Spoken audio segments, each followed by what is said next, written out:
Anda masih mendengarkan RRI Labuan Bajo, kanal informasi dan inspirasi.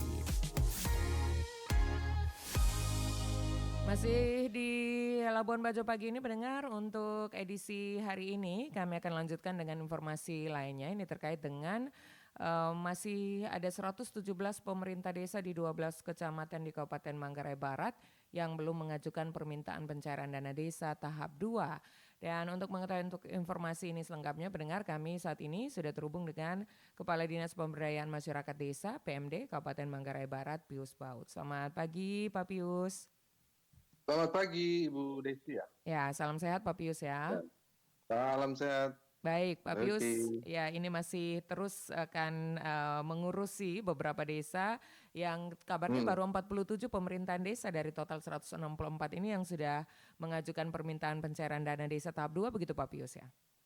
Ya betul, jadi dari 164 desa se-Kabupaten Manggarai Barat yang sudah melakukan pengajuan proses pencairan tahap 2 itu baru 47 desa. Jadi Iya. masih ada 117 desa yang Oke. belum melakukan pengajuan pencairan. Ya. Seperti itu. Baru Sementara. belum sampai 50% juga ini yang mengajukan. Apakah ada kendala Pak Pius sehingga hampir sebagian besar yang belum mengajukan ini? Ya, jadi begini, dana desa ini kemarin tahap 1 sekitar bulan Maret ya, baru mulai pencairan tahap pertama, ya kan? Bulan Maret lalu dalam mengeksekusi program di setiap desa tentu variatif ya, tergantung program kegiatan yang dijalankan di setiap desa. Nah, kemudian tahap 1 itu kemarin dicairkan sebanyak 60% dari total dana desa. Nah, kalau terkait apa kendala, jadi di setiap desa ini sedang dalam penyelesaian penyerapan tahap 1 itu. Jadi macam-macam, karena di setiap desa variatif, tapi prioritas dana desa tahun ini masih ke BLT, penanganan stunting ya, ketahanan pangan, dan program-program pemberdayaan lainnya. Nah, program-program kegiatan ini itu kan membutuhkan pertanggungjawaban administratif, ya, pertanggungjawaban dan itu. Dan tahun ini kami mewajibkan semua desa untuk lampirkan atau sertakan SPJ tahap 1 dulu, baru bisa dicairkan tahap 2. Begitu. Jadi harus lengkap. Harus lengkap. Jadi lengkap pertanggungjawaban penggunaan dana tahap 1, baru bisa kami rekomendasikan untuk pengajuan pencairan tahap 2. Nah, karena syarat ini lengkap ini, maka di situ mungkin bukan kesulitan, mereka sedang melengkapi semua itu ya, sehingga sampai sekarang baru 47. Gitu. Iya, mungkin ini juga menjadi salah satu kendala administrasi untuk pengajuan yang kedua ya, karena berdasarkan tadi yang disampaikan pengetatan pengawasan dana desa begitu mungkin.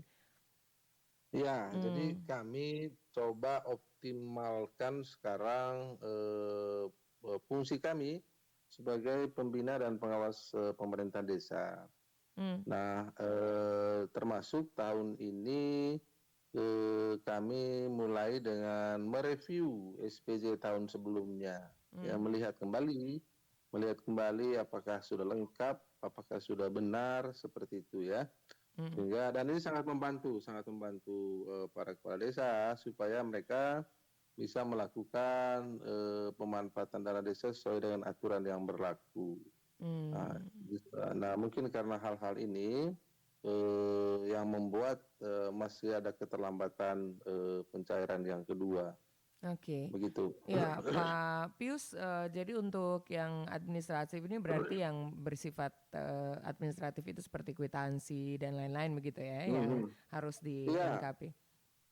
Betul, karena misalnya ada belanja bantuan langsung tunai atau BLT, itu kan harus dilengkapi dengan berita acara, penetapan penerima bantuan, kemudian tanda tangan kwitansi penerima BLT, ya.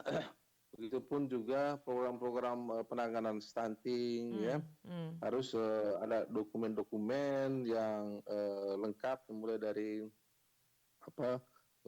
musyawarah desa, ya, tentang penetapan penerima bantuan atau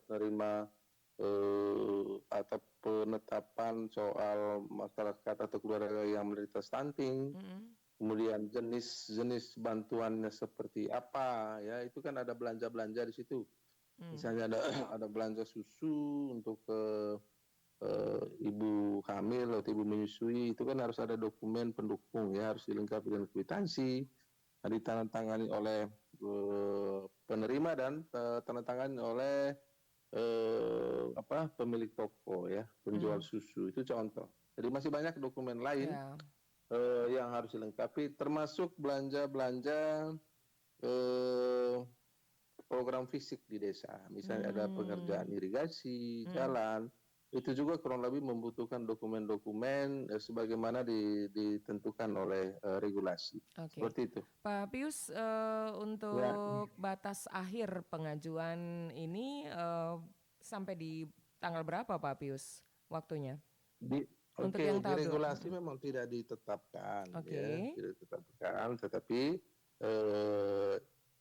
dari sisi aturan umum tentang pemanfaatan dana desa atau dana lainnya, ya akhir tahun anggarannya ya harus sudah dicairkan, ya kan, sampai. Jadi kecuali ada hal-hal yang luar biasa yang menyebabkan itu tidak bisa dicairkan, ya. Jika tidak ada pengajuan, ini akan dikembalikan ke negara? Atau sejauh seperti ini apa belum peraturannya? ada, ya, belum ada yang dikembalikan ke negara, ya. Kalaupun ada persoalan administratif, kita harus selesaikan. Terus kalau ada persoalan hukum, ya itu melalui itu ranah lain, ya. Kalau ada pengaduan masyarakat, tetapi pelayanan publik itu kan jalan terus, ya. Pelayanan publik jangan terganggu, dan hal-hal lain dari pelayanan publik harus diutamakan sehingga tidak boleh ada hal yang menghambat pelayanan publik itu karena persoalan teknis misalnya. Pak Pius, terakhir untuk Pagu Dana Desa tahun 2024 yang dibagi ke desa-desa di Kabupaten Manggarai Barat ini jumlahnya berapa miliar, Pak? Kalau dibanding dengan tahun lalu, apakah ada penurunan mungkin? Iya, jadi tahun ini ada 141 miliar 931 juta 857 ribu.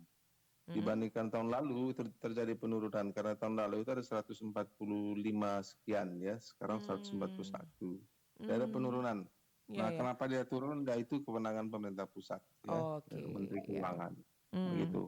Oke. Ya, mudah-mudahan kendala-kendala yang dari daerah tidak menyebabkan adanya penurunan lagi, begitu, ya. Kita harus, ini jadi PR sama-sama agar ya paling tidak ada penambahan mungkin nanti, Pak Pius, ya. Ya, yang ini yang kita harapkan, dan ini yang kami coba optimalisasikan peran kami dalam pembinaan dan pengawasan dana desa, ya, supaya pemanfaatan dana desa ini sesuai dengan regulasi, tepat sasaran, efektif, dan